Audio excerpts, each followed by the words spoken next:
Yo, what's going on, guys? It's Houston Sports Talk back in the video today, and today we're going to be recapping today's NBA games from November 20th, Monday. We had some really close games. We had an overtime game that almost went double overtime. There were some really good games today, and we're going to go over it. Although there was a couple blowouts, you had a total of 4 blowouts, and let's go over it. All right, let's go over the blowouts first. I'm starting with the Heat and the Bulls. The Bulls win over the Heat win over the Bulls, 118-100. The Bulls improved to 9-5. The Bulls fall to 5-10. For the Heat, 23-11-6 for Bam Adebayo.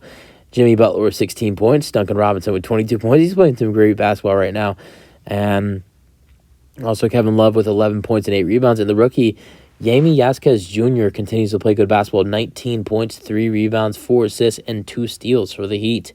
For the Bulls, 20 points for Kobe White, 13 points for Zach LaVine, 18 points for Nikola Vucevic, 13 points for Alex Caruso, 15 points for DeMar DeRozan. Patrick Williams with 9 points. He wanted $200 million. Heat win 118-100. Heat are playing some good basketball right now. The Pelicans blow out the Kings 129-93. The Kings were playing some great basketball until they ran into the Pelicans tonight.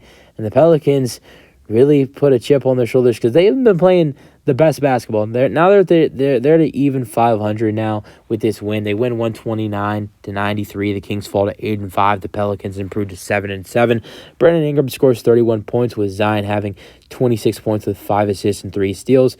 Near triple-double for Jonas Valanciunas, 10 points, 13 rebounds, and 7 assists. Herb Jones with 18 points and 7 rebounds with 4 assists. And that was really it. For the Kings, 14 points for De'Aaron Fox, 10 near triple-double for Sabonis. Domantas Sabonis, 10 points, 10 rebounds, 8 assists.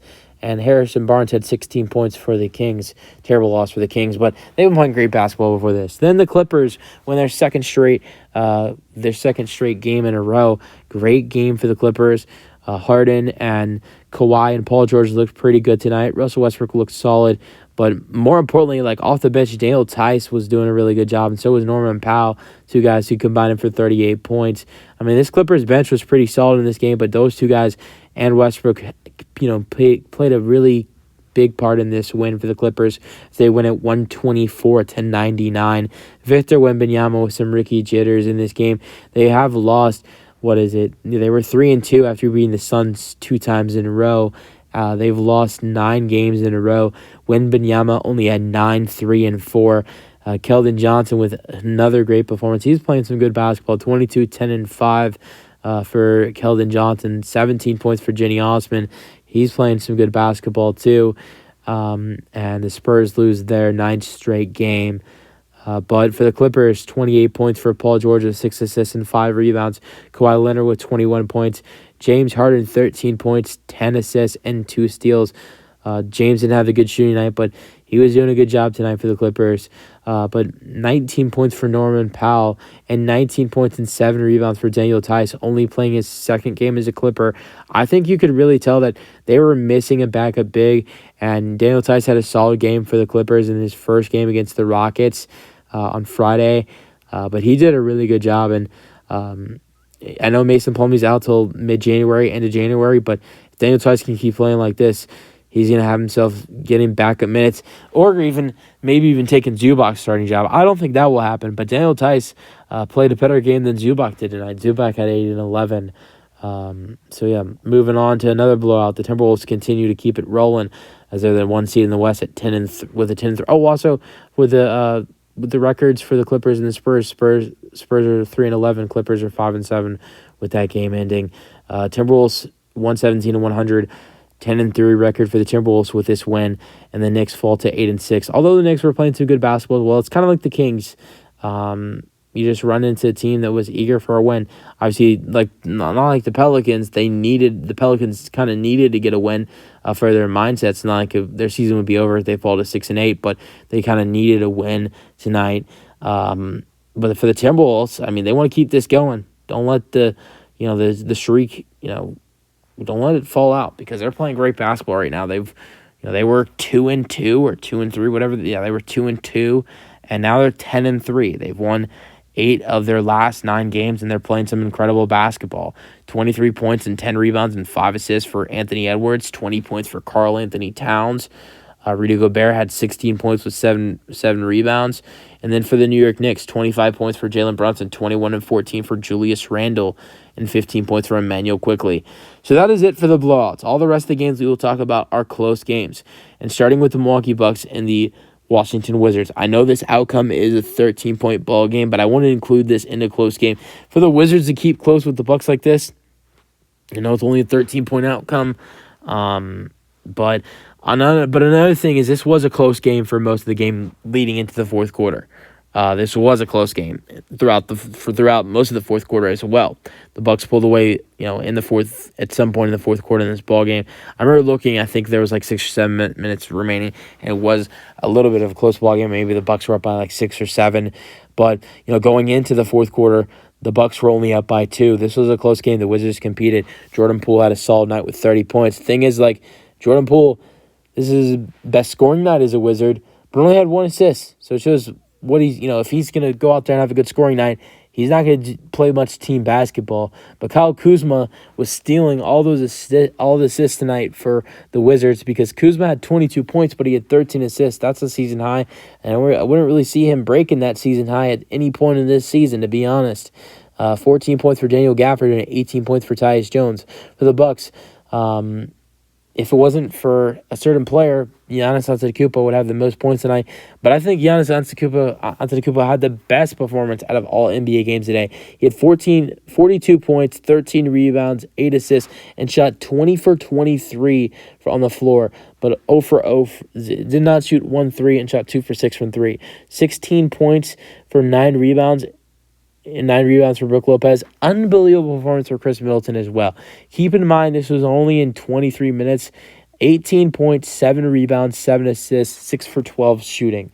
22 points and 7 assists and 5 rebounds for Damian Lillard.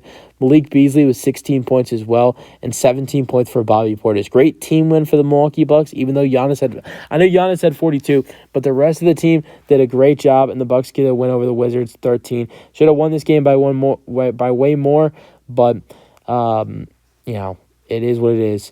The Nuggets get a win over the Pistons by 4, 107-103. Keep in mind, no Jamal Murray, no Nikola Jokic, and no Michael Malone. Jokic did play in this game, had 9 points, 5 rebounds, and 5 assists, but did get ejected, and so did Michael Malone. I think Jokic got ejected in the second quarter, or maybe it was the third quarter because he played 14 or 15 minutes in the ball game. I'm pretty sure, he got ejected. He got ejected in the second quarter. And Michael Malone, I have no idea when he got ejected, but he got ejected in the first half. And Jokic got frustrated on a call and already had a tech and got another and got ejected. Obviously, Jamal Murray's out for the whole November. So the Nuggets, even without Jokic in the second half and Michael Malone and Jamal Murray in the whole game, still, I know it's the Pistons, but the Pistons should be able to the Pistons should be able to get a win. We're talking about at home. With them being at home, the Pistons should be able to beat the Nuggets when they're without Michael Malone, Nikola Jokic, and Jamal Murray, and they're at home.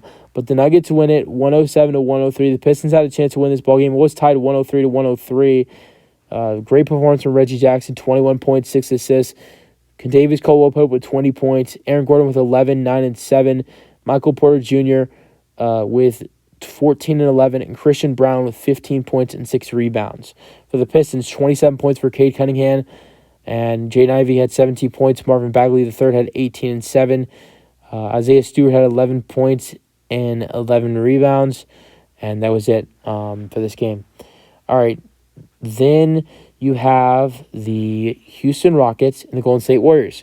The Golden State Warriors beat the Houston Rockets 121-116. This was the second night of a back-to-back for the Rockets. The Warriors end a six-game losing streak. That's good for the Warriors. And Klay Thompson has a way better night as he's been struggling. Shot 5 for 10 from 3 and had 20 points. And better night for Klay, while Curry had 32 points and 5 rebounds. 15 points, 6 rebounds, and 12 assists for Chris Paul. 18 points for Dario Saric for the Rockets. Unbelievable performance for Alperen Sengun. 30 points, 13 rebounds, 5 assists. He's one of the most underrated players in the NBA. Fred VanVleet with 10 points, 5 rebounds, and 14 assists. He has 40 assists for the Rockets in the last 3 games. Jalen Green had 16 points, as well as Dylan Brooks. And Jabari Smith Jr. had 17 points and 9 rebounds. 13 points for Aaron Holiday off the bench. So, good win for the Golden State Warriors as they win this one by 5. Keep in mind the Rockets were without Tari Eason and Amin Thompson and Victor Oladipo. 3 really good defenders. But the Warriors were also without Draymond Green.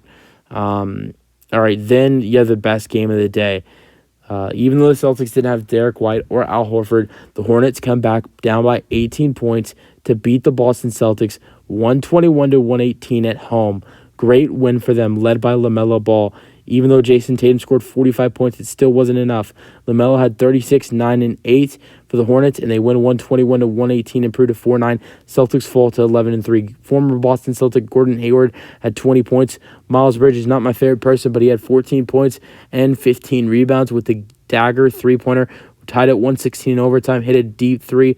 Ultimately surprised me. I know Bridges is a good three-point shooter, but it was a deep shot too. Love Mark Williams, though. He had a good game, 18 and 16. I had no idea P.J. Washington was coming off the bench now since Bridges is back. Haven't really been paying attention to the Hornets, but he had 15 points off the bench and shot 3 for 9 from 3. Brandon Miller is now starting for them, but remember, he was coming off the bench, and now he's starting with 9 points and 7 rebounds for the Hornets.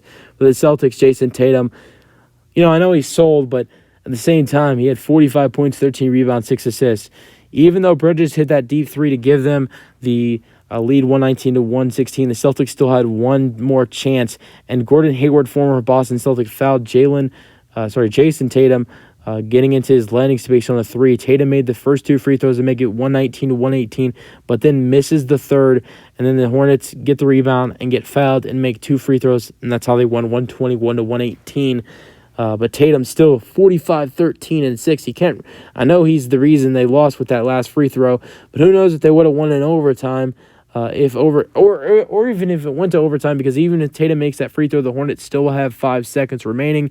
Who knows? Maybe LaMelo, becomes clutch for them in that last 5 seconds. And who knows if they win in overtime for that matter. It's not like that free throw would have won them the ball game. And also, if it wasn't for Tatum, they wouldn't be in that moment. They would have probably got their butts kicked. Jaylen Brown had an off night. He had only 13 points, shot 5 for 17 shooting. Drew Holiday shot 5 for 11. Had a not that great of a defensive night. Porzingis had a terrible three-point shooting night, 1 for 8, although he did have 17 points and 8 rebounds. Peyton Pritchard was great for the Celtics, though, shooting 5 for 8 from 3 with 21 points and 6 rebounds. And for this game, this was the best game of the day, to be honest. So this solid set of NBA games today is 8 games, and now tomorrow and Tuesday's games, November 21st, there will be 5 NBA Cup games, and that will be fun to watch. That's the video. Hope you guys enjoyed. Let me know your thoughts on today's games in the comment section, and peace out.